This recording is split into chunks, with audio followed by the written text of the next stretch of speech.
Today on our Tacos Tuesday advertising show, we answer over 20 of your top PPC questions with the help of our first-time guest, Anne, who brings a wealth of knowledge to our show. How cool is that? Pretty cool, I think.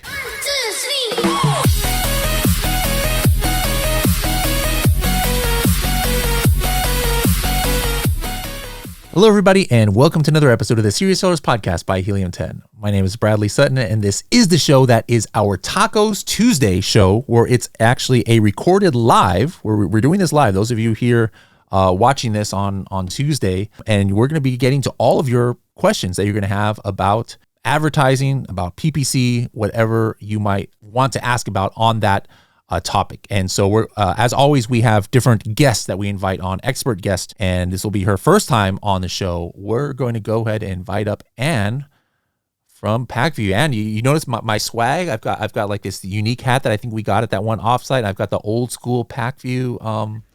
Yeah, you're all set over there. Love it. So this is your first time on the show, so let's just get some background on you first. Like, I know a little bit, but even I don't know too much, and probably what I do know I forgot already. So where are you at right now, first of all, in the world? I'm actually based in Austin, Texas. We have a very small but mighty team here in Texas, so we're fully dispersed all over the country, and I'm here in the South. I would never be able to live within 20 miles of Terry Black's there because I would be even larger than I am already if that was the case. So yeah, Austin's a dangerous place for me with all the amazing barbecue and good stuff out there. How long have you been at Pacvue? I'm coming up on 5 years now, so for quite a while. My time at Pacvue has been varied in terms of what teams I've been on. I actually started on our strategic consulting team, where my main focus was actually growing and developing the omnichannel strategy for a lot of our enterprise customers. And in the last 2 or so years, I transitioned over to the product team, where I lead product evangelism on the enterprise side, which basically means I wear a lot of hats. I work with our cross-functional teams. I work with our top-tier customers, and I take that all back to, the technical teams to make sure we're developing the right roadmap for our customers to use. Nice. Kind of like my counterpart on the enterprise side there. Now, a lot of people, obviously, most everybody listening to this show knows about Helium 10 and what we have to offer and who can use Helium 10. And most people, I would say, know that, hey, Helium 10 and Pacvue are actually the same company. But some people have the questions out there like, how do I know if I'm looking for advertising solution or just a commerce solution in general, should I be going for Helium 10? Should I be going to see what Pacvue has to offer? That's a very loaded question, but if we were to simplify it, what would you say to people asking about that? Well, I think first and foremost, it's important to note that while Helium 10 and Pacvue are sister companies, we share a lot of the same tech. Underlying processes, for instance, your research tools were actually integrated into Pacvue, and some of Pacvue's advertising tools were integrated into Helium 10. So while there are some differences in terms of how the products are designed, at their core, it's the same company. I think the small nuances in how the product is designed will determine where a brand or company or individual should play. For instance, on the enterprise side, it's started with advertising at its core and then expanded to more retail and organic operations. Whereas obviously with Helium 10, it started as that research component, really focused on the individual product. And then some of those bigger advertising integrations were launched. So it's a matter of where you are at your journey on Amazon or on Walmart. If you are playing in multiple retail media networks, I would say that Pacvue is probably the place to go. We do have a bit more expansive in terms of retailer inventory available. Right now, we have over 90 different retailers available within the Pacvue product suite. But if you're really focused on some key marketplaces like Amazon and Walmart, Helium 10 is still a great option. So I think it's a matter of asking yourself the right questions in terms of what are your goals. And we do have folks who use both. So it's not an either or. You don't have to pick and choose. If you'd like to try both, I think it's definitely an option. 2024 was probably the year of innovation on Amazon's side as far as all the new releases and things from AMC to expanded sponsored TV to different metrics that never had been, shown before and just so many things and too many to remember here. But if you were to pick 2 of the most noteworthy additions to Amazon advertising that you think will affect, sellers of all levels or that they should be using, where it's like, hey guys, you might not even understand the power of what you just have. Like, I never thought Amazon would ever make this available. Like, what would you say, like top 1 or top 2 things that you got excited about last year? That's a tough question because, to your point, there were quite a few releases. I think the expansion of AMC to sponsored ads only accounts is a really huge unlock for folks who are maybe earlier in their advertising journey and haven't jumped into display, which can be kind of overwhelming. I think the value of AMC gets kind of lost in its complexity, but at its core, it just really allows you to understand your customer's full journey on Amazon. So as opposed to just seeing, the last engagement that led to a purchase, you can see every ad touch and organic placement that led to someone purchasing one of your products.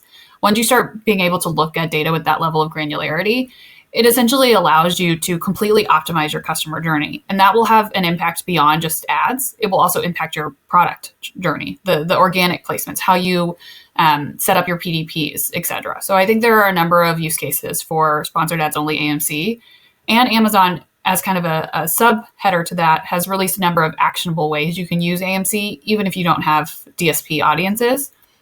One big one that was released at the end of the year was the ability to do bid modification based on AMC audience segments.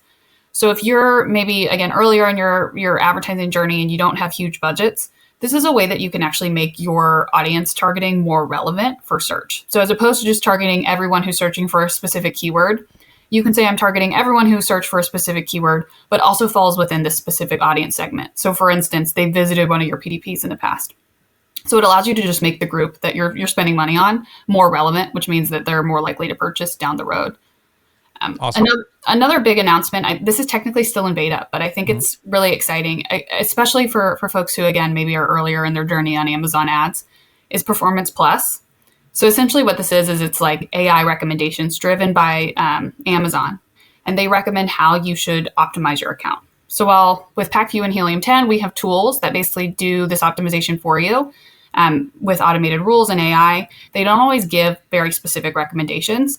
Those types of functions are just running in the back end. So this type of activation can actually help you understand like what choices you should be making, what automation you should be using, and how you should set it up. And so again, I think it's just another way that Amazon has released functionality that makes Amazon ads just less complex overall. Yeah, and then a big sign that I think everybody understands how advanced Amazon's ad technology is the announcement at CES last week that, hey, even if you're you got your own website, you're now going to be able to even use Amazon's technology to run your own advertising on your own website. And so this just shows the direction Amazon is going into. Do you want to see how your listing or maybe competitors' listing rates as to best practices for listing optimization? Or maybe you want to compare a group of ASINs or Amazon products to see how they compare to each other. Maybe you want to see within seconds the top keywords for a single listing or a group of listings. You can do that and more with the Helium 10 tool Listing Analyzer. For more information, go to h10.me/listing analyzer. All right, let's start with the questions. The first one's actually looks like it's for me. Would you explain the difference between the Helium 10 suggested bid on the Amazon and the Amazon suggested bid? The former is always much lower. So first of all, like if you're asking how does Helium 10 come up with that? Well, we've got a lot of data points that we look at to see, hey, what wins a placement on page one, and we basically just have a proprietary formula that will show you that. Now, personally, this is just my personal thing, and then Anne can maybe chime in here too. I don't look at any suggested bids almost, to maybe get a rough idea, but I am not going off of Amazon suggested bid. I'm not even going off of Helium 10 suggested bid. And the reason is because of Helium 10, because we have things like the keyword tracker. I don't have to guess or run some long test like, hey, what's going to get me top of search? I literally can start targeting a keyword, pick a bid, and then I can turn that keyword on boost in keyword tracker, and within 3-4 hours I'll be able to see, hey, what placement did that get me? I'm at position 11 in sponsored towards the bottom of page 1, top of page 2. Maybe I should raise my bid a few cents and let's just see what happens. Wait a few more hours. So because of that, I personally just don't like going off of like Amazon suggested. I find it's very off many times. What about you? Like, and when you're getting somebody started, like maybe with a new product, they're launching a new product and you want to know what to set your initial targets at, are you just going with the suggested bids or how do you determine that? Yeah, so I always recommend to take a look at any suggestion provided either by the retailer or by the tech stack that you're using. But to your point, I think Amazon's focus is always going to be on making sure that you have a pretty large gap in between you and the person underneath you in terms of that bid. So the suggested bid is probably going to be a bit higher than you actually need to spend. Helium 10 is also a bit more focused on organic. So while Amazon doesn't directly share the algorithm they use to calculate their suggested bid, and we don't obviously on our end either.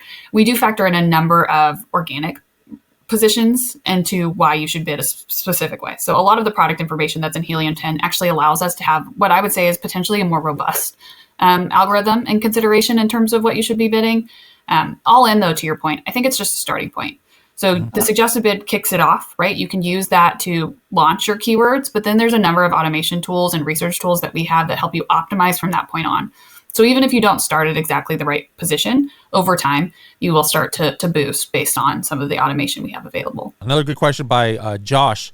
Is there a rule of thumb how many different ad groups per ASIN is standard or best practice? I came to Helium 10 from a couple different PPC agencies, and I literally have 400 campaigns, and it's insanely overwhelming. What should I do? Should I archive the hundreds of campaigns that have no activity? Yes. 400 campaigns. I mean, it depends on how many products you have, right? If you have 400 products, that's normal, I guess, but 400 campaigns is quite a bit. Typically, how we recommend setting up ad campaigns is based on tactic, category, and if you have an individual product strategy product as well. So while you will have quite a few campaigns, you really only need about 4 per product or 4 per category. There's kind of 4 major targeting tactics that we recommend separating out in campaigns because those keywords perform differently. So you'll want to have different bids, budgets, etc. for each of them. But it's auto campaigns, which is just kind of the blanket free-for-all. Branded campaigns, which means someone searches for the brand that's associated with the product. Category, which just means people are searching for specific things. You sell shampoo and someone searches for shampoo. And then competitor. So if you've done, competitor research, you know what other ASINs are playing within your category that are high volume, you can actually target those. And if you have 4 for each product or category, you're pretty well set. So don't reinvent the wheel. Don't make it overly complicated. A lot of PPC agencies will because they have those experts on hand, but those people are also there to manage day to day. And if you're managing your own account yourself, I recommend consolidating and just sticking to 4 per product. Of those 4 and of those types, are you having different match types in the same campaign? And if so, are they in the same ad group, or do you separate like phrase with exact in different ad groups? So it really depends on the account. Back in the day when I was setting up these accounts, we would sometimes have different match types in different campaigns. But it's not always necessary because you can still optimize bids on the keyword level. So you can just make sure that your bid for phrase is lower than your bid for exact because you know that the exact match is going to have a smaller pool. And so you don't have to worry about costs running away with you. So again, if you're trying to keep it simple and you're managing it yourself, I'd probably just group them all together. But you definitely can have those split out as a separate either ad group or campaign. Typically, I try to separate things out on the campaign level as opposed to the ad group level, primarily because you can adjust budgets on the campaign level, which you can't do on the ad group level. So if you want to have a separate budget for phrase match versus exact match versus broad match, then you do need to have additional campaigns for each of those. But one really great thing about, the Helium 10 tool, as well as the Pacvue tool, is you can kind of copy paste settings. So if you set up those 4 kind of initial groups, and then you want to split it out by, exact versus broad, you can literally copy over those 4 campaigns and just change the keywords to broad. So it's easier to set up and then, easier to manage as opposed to having to go through and do a campaign by campaign or ad group by ad group. Question from Nitin here. It says, I'm a perfume seller. The sales have dropped drastically as December has gone by. What should my bidding stance be at this moment? The same campaigns are operating at an additional 50% ACoS, I'm assuming, compared to December, November. Yeah, that's a great question. And you're in a highly seasonal category, so I think it's pretty relevant for you.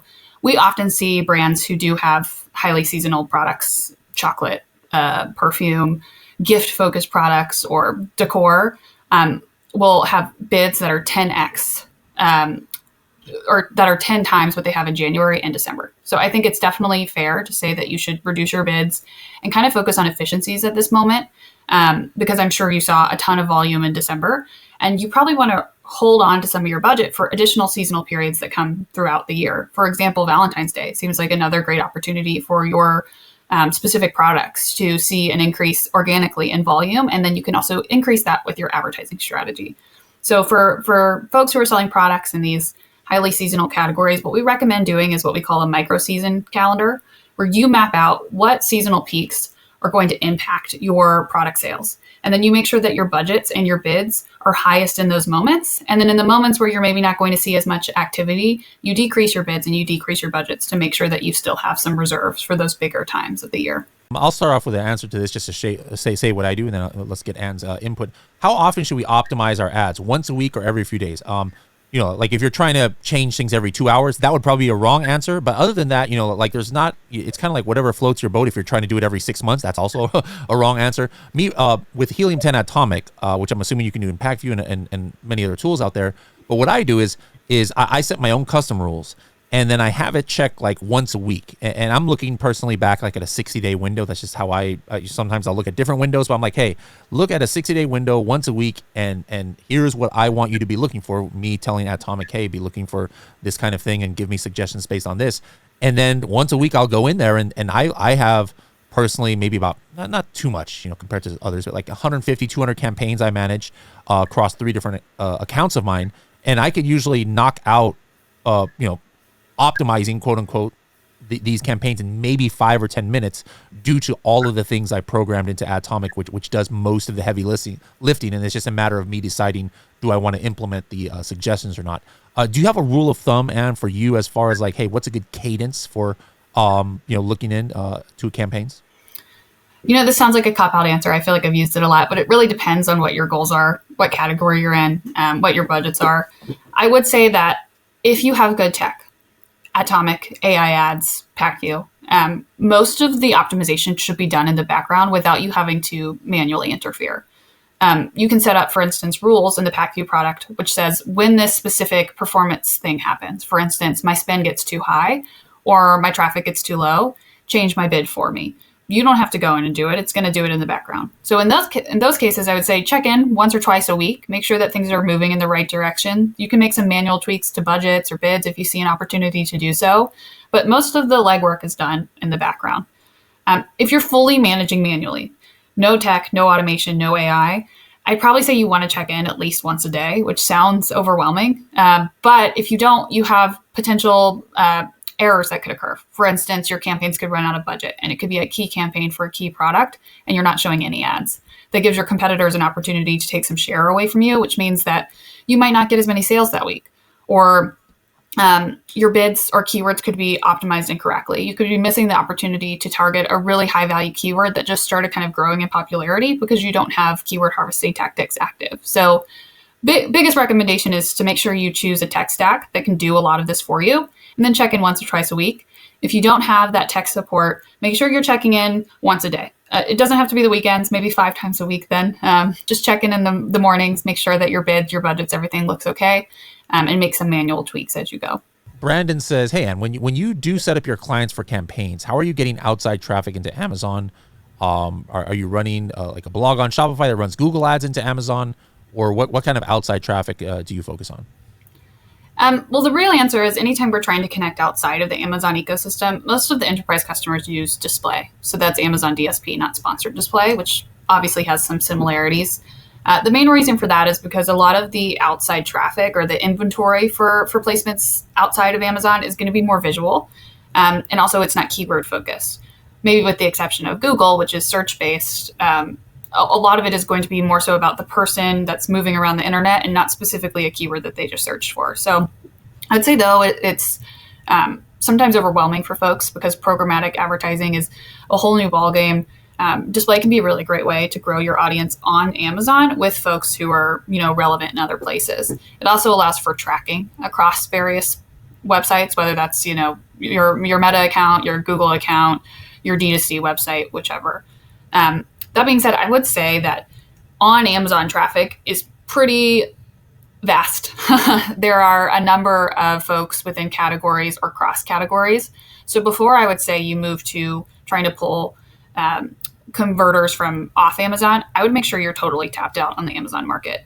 One strategy that we use if we feel like a specific category feels stagnant, like we're not seeing a lot of growth, is we'll start pulling adjacent category targets, which means tying back to the example I gave earlier, I sell shampoo. I'm going to start looking for people who are looking for conditioner, soap, other bath and beauty products.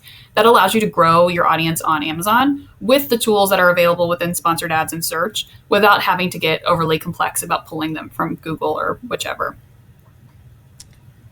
Does Pacvue auto-enroll you on other retail platforms, or do you have to enroll individually and then activate that feature on Pacvue? So it doesn't auto-enroll you.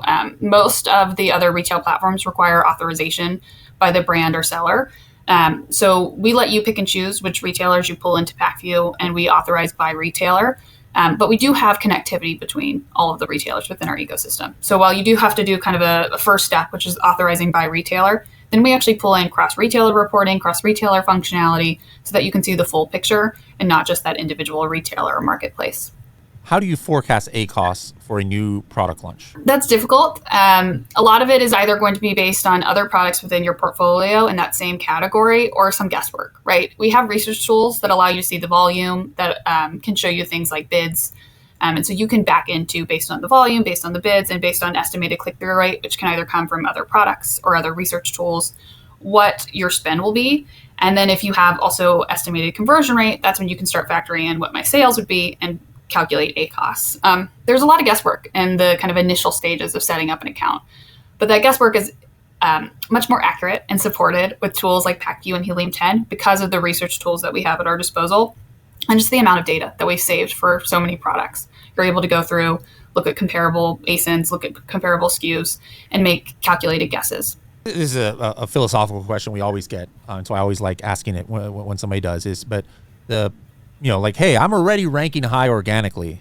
My profitability is already tough. Like, am I wasting money by also doubling down and still advertising for that same keyword, even though I'm already ranked high organically? What is your take on that? I think you're losing money if you're not spending money on advertising, even if you're ranked high organically. The reason for that is the ad placements fall above the organic placements. And most people, for lack of a better term, are kind of lazy. When you're searching, you click on that first product. Not everyone notices that it's sponsored. And so if that's your competitor who's not in the top 50 or who is in the top 50, they're getting more clicks than you. They're getting more conversion opportunities. So if you have the available budget for hero products or new products alike, I would absolutely recommend advertising, especially in sponsored product. Now, there are some additional placement, for instance, like sponsored brand, that can add a lot of value to your strategy, but don't necessarily always need to feature products that are already doing well organically. Those types of adjacent or additional ad types, I would say, can be used more so as a growth strategy. And if you already have a really solid product, you don't necessarily always have to use those. So there are certain types of advertising on Amazon that you don't need if you're doing well organically. But like the core sponsored product, I think you're missing out if you don't have your products featured there. I agree. And, we talk about things like share of voice, like if that's something that's important to you, like me, I just want all the real estate I can get reasonable, in a reasonable manner, because it just gives me more at bats. And for every placement I have, that's one less chance that they have to look at a competitor. But obviously within reason, don't be spending so much that you're not profitable anymore. Kim asked, what do you feel is a good ratio of ad to organic sales? I've heard 25%, she said, is good. I've heard 30% is good. Do you have a rule of thumb you shoot for? Me personally, I just want to be profitable. I'm not looking to say, I need to get at I need 60% coming from organic or something. What about you? Do you actually have a target for organic versus PPC sales? I'm doing the cop-out answer again, but it depends, right? It depends on your goals, the product, how long it's been in the market. We got a question earlier about a completely new product. In those first couple of months, it's not unheard of for 90% of your sales to be driven by ads because you're building the growth, the volume, the knowledge around that individual ASIN. I would say that profitability is what you should be looking at, what your ultimate goals are. And another thing is making sure that when you're spending on ads, that you're not just impacting advertising. Advertising is a means to an end. It shouldn't be the only way that you're driving sales. So over time, even if you start with your, all of your sales being driven 80% by ads, you want to make sure that that ratio becomes more favorable and that you're seeing both advertising sales and then eventually organic sales go up. Because if you're not seeing that, you're paying one for every sale, and that's not a scalable or sustainable strategy. There's a question for me. Maynard says, to help improve conversions and PPC results, we're focusing on optimizing our existing Amazon product listings. What's the best tool to optimize these listings? So there's two aspects of it. One is the SEO and how set up you are for SEO. So definitely go into Listing Builder, hit the Learn Listing Builder or Listing Builder Train or some button like that it's called. And you'll see a lot of videos there about how to use that, where you can bring in competitors and really understand what is the best keywords for the market and how you're optimized. But the second aspect is your visual. And so some things like, hey, best thing for click-through rate. Hey, how is your title optimized for search? How is your main image? And inside of Helium 10, we've got this split testing tool, which is kind of like an audience split testing tool. It's called Helium 10 Audience. It uses a service called Pacvue. I highly recommend that because I've used that so many times where I'm like, oh, I've got the best main image here. I have a couple other main images that I don't think are that great. Let me just test my target market. When I say target market, I can go like, hey, if my target market's 30 to 39-year-old females, Prime members, like I can actually target that market and ask them a question and say, hey, which picture do you like the best and why? And a lot of times, like half the time actually, what I thought was the best is like not accurate. And now I switch gears based on that. Of course, you could do that in live on Amazon as well with their split testing. But I like to do, I get answers within 30 minutes sometimes there, and I'm not split testing a live listing. Especially if I'm not even ready to launch yet, I don't have to wait. I can actually do this split testing. So anybody who has not looked into it, you definitely look up Helium 10 audience to take a look at that. Riyadh ask another common question here that some have is, hey, if I'm advertising the same keyword in exact phrase and broad match, am I competing with yourself? I assume only one of the campaigns will get the impression. I know the answer to this, but Anne, go ahead and let people know about this. So you're not competing with yourself, because when it's an individual product, while you may be bidding on multiple keywords that overlap, that product can only show once. So you're not competing with yourself. You're just opening up more opportunities for your product to show. And typically when you're looking at, for instance, broad versus exact, what you're actually showing up for, what auctions you're winning are going to be vastly different, because you can bid more on exact. So the exact is normally going to be the reason that you show up for that specific keyword. And then as you go to phrase or broad, you maybe bid a little less, and they're going to be the reason you show up in those kind of phrase match, broad match auctions. So you're not competing with yourself as long as it's just one product. Now, if you have two comparable products in the same category and you're bidding on the exact same keywords, you might be competing with yourself a bit. But one thing to note is that prevents your competition from competing with you. So it means that you can show up in more placements for those high value terms. And so a little bit of self-competition or self-cannibalization is okay, as we like to call it. But in general, one product, it's fine to bid on both the exact phrase and broad match versions of a keyword. Anton says, hey, some keywords don't appear in Cerebra as in no search volume, but I do a sponsored product campaigns. I have impressions, clicks, and sales for it. Why does it happen? So this is a good question, because there's some misconceptions about impressions, and Anne can further clarify this as well. But when you see impressions, it doesn't even match like what you see in Amazon as far as their own like metrics as far as search volume and things like that. Because like, let's say somebody searches a keyword maybe only one time a month, and so obviously if it's only one, it's not going to show up in Helium 10 as search volume. But somebody clicked on that ad, or that ad is actually going to follow that customer around. It'll start showing up on product pages. It might show up on other search terms that you weren't even targeting. Every single time, that one first search might trigger something that could have 15, 20 impressions later on, because now that ad is following that customer around Amazon. So you can't like take the impressions from advertising and compare it to like even Amazon, search volume metrics, because when we say search volume, it's that exact keyword. The other thing is that, plural versions of that also count. For that. So like if I search for coffin shelf has its own search volume. That means the people who search that exact term. But when you're talking about impressions, look at your search term. You might have targeted it exactly coffin shelf, but you could be showing up for coffin shelves, coffins shelf, coffins shelves, and like all these other things are counting impressions even on the search. And then plus those two, or all these variations are also leading to other impressions because that ad is following you around. Is there something I said wrong, or some other clarification you have on that? And yeah, for certain ad types, absolutely. There's retargeting capabilities. So you search for something, you engage with an ad, and it will follow you around. I think for core like sponsored product impressions, the key piece is how exact is the search term. So for example, if you looked for the the phrase like shampoo for women, which is a very high volume keyword, so that's not a good example. But someone who searches for shampoo, products for women, a number of different variations can actually match to that specific search term. So it's never one, or it's not always one for one. This is what I searched for, and this is the impression that I'm giving. So probably a lot of the impressions that you're getting are coming from terms that overlap with that specific search term, but that search term in and of itself has very limited or no search volume as an individual phrase. So a lot of it is the logic behind the phrase exact match, the broad match, etc. I can take this one from Kim. What's the best way to find newer keywords that are gaining recent search volume but may not be showing up yet in ads. So like, if you mean like might not be showing up in your auto campaigns, or I mean, obviously whatever is going to show up in ads is what you target in your targeting campaigns.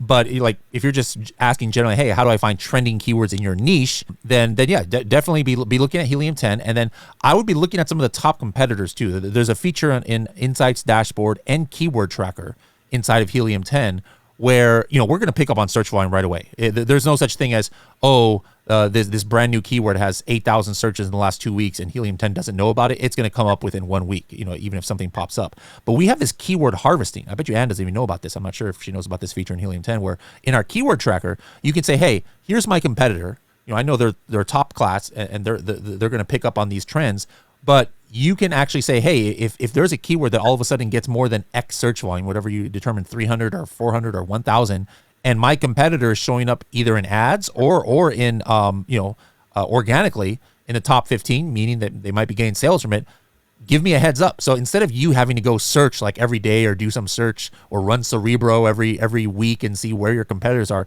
just set it and forget it, where you can set an insight or an alert inside of Keyword Tracker, and you'll find out right away if there are new keywords that are happening in your niche. But then just in general, advertising is a great way. Amazon's algorithm is usually pretty good, you know, with like broad campaigns and auto campaigns on picking up on trends that similar products to you are getting traction on.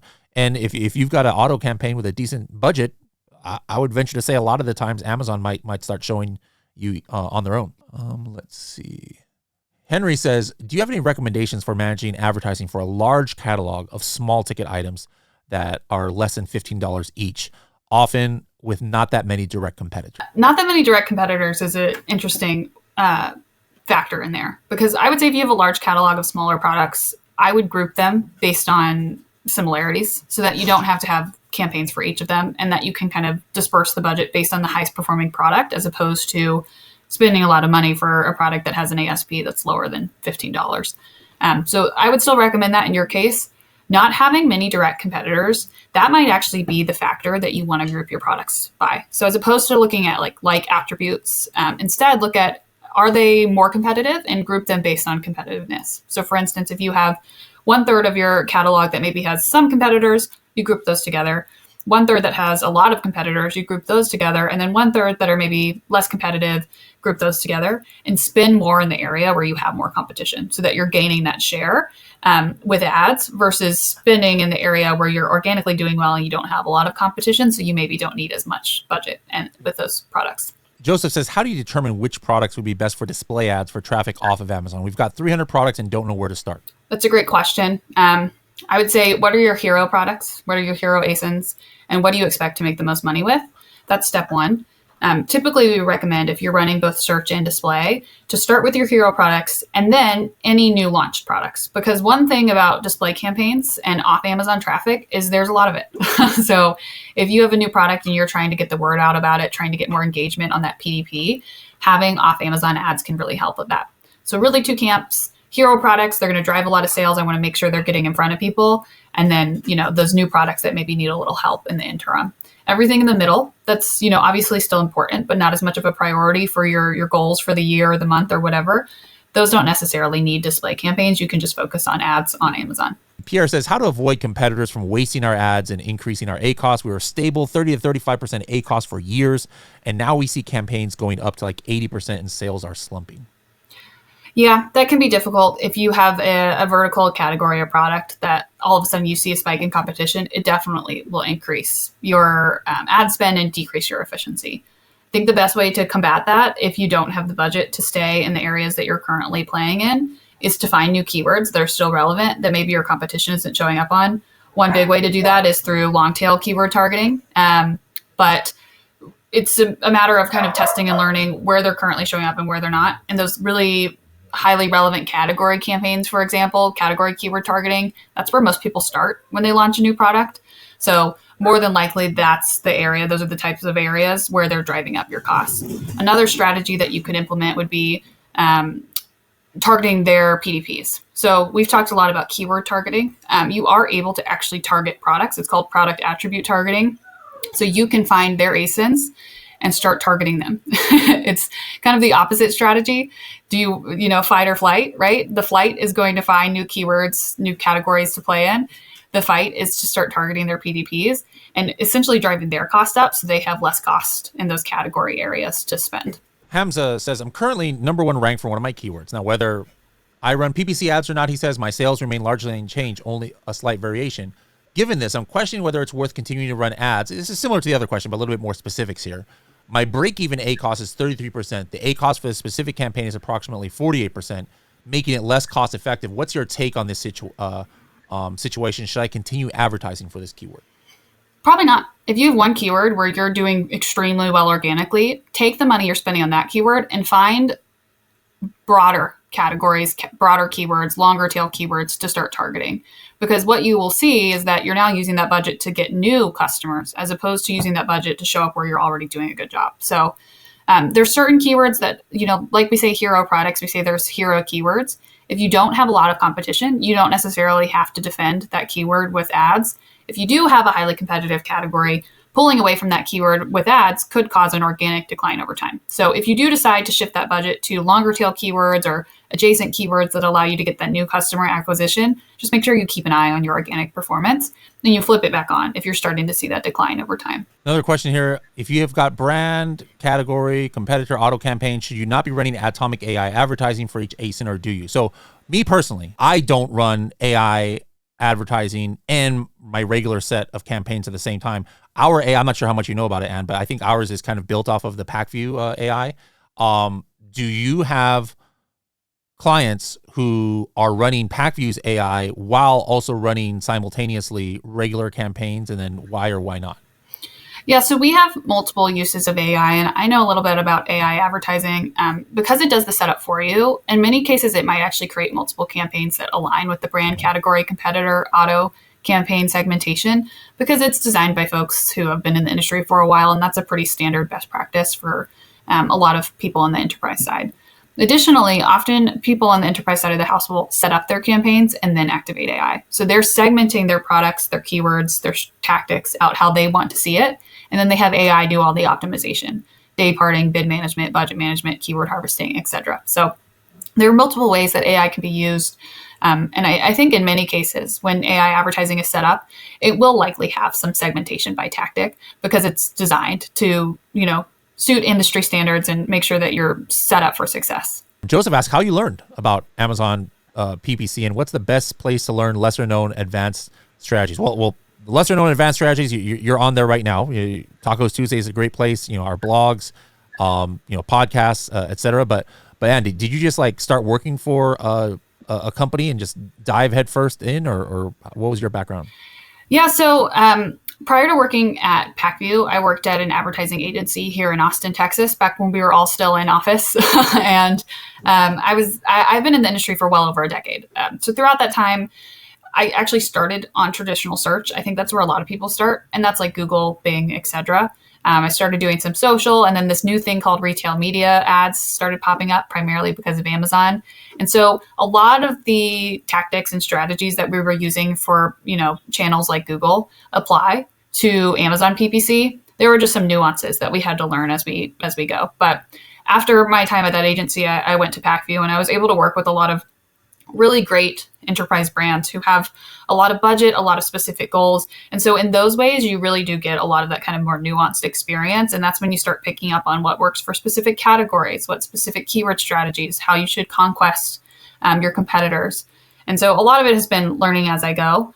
I will say both from Pacvue and from Helium 10, we have a company built of some of the largest and best experts in the space. And so I think, as you can tell by what we're doing today, we really hope to educate. So there's a lot of content, both from Pacvue and Helium 10, that can help teach the more nuanced strategies. And we try to create events, create forums for you to ask these questions live as well. So it's not just you reading a blog post or watching a video, but you can get your specific questions answered as well. All right, guys, if anybody's interested in more information on how to use Helium 10 Atomic, just go to h10.me/atomic. This year now, even if you have the diamond plan, you've got Atomic. Atomic used to be an add-on where you had to have the diamond plan and you had to pay extra. So now if you guys have a Helium 10 diamond account, you've already got access to it. I highly recommend using it. We just launched a cool share a voice tool within Atomic last week to some members. It's going out to a wider number of members this month, so make sure to check that out. If people want to get more information about what you guys do at Pacvue, best place to go, Anne? So Pacvue.com is a great place to go. Sales at Pacvue.com. Also, if you'd like, talk to your team at Helium 10. We do have some individual types of like test accounts that you could poke around in. We have a knowledge base that you could view, and we have a ton of training materials that we can send out. So we have a blog on Pacvue.com. That's probably where I'd start. Awesome. All right, Anne, thank you so much for coming on and sharing your knowledge. You had me worried there at first. I was like, am I going to have to answer these questions? And I know my initials are BS, but man, this is going to be tough for me. I was like, we need the expert in here. So, Anne, you definitely brought a lot of knowledge, and we appreciate that. Look forward to having you back on this show in the future. And thanks to all of you guys for asking such great questions. We will see you guys later. Bye-bye now.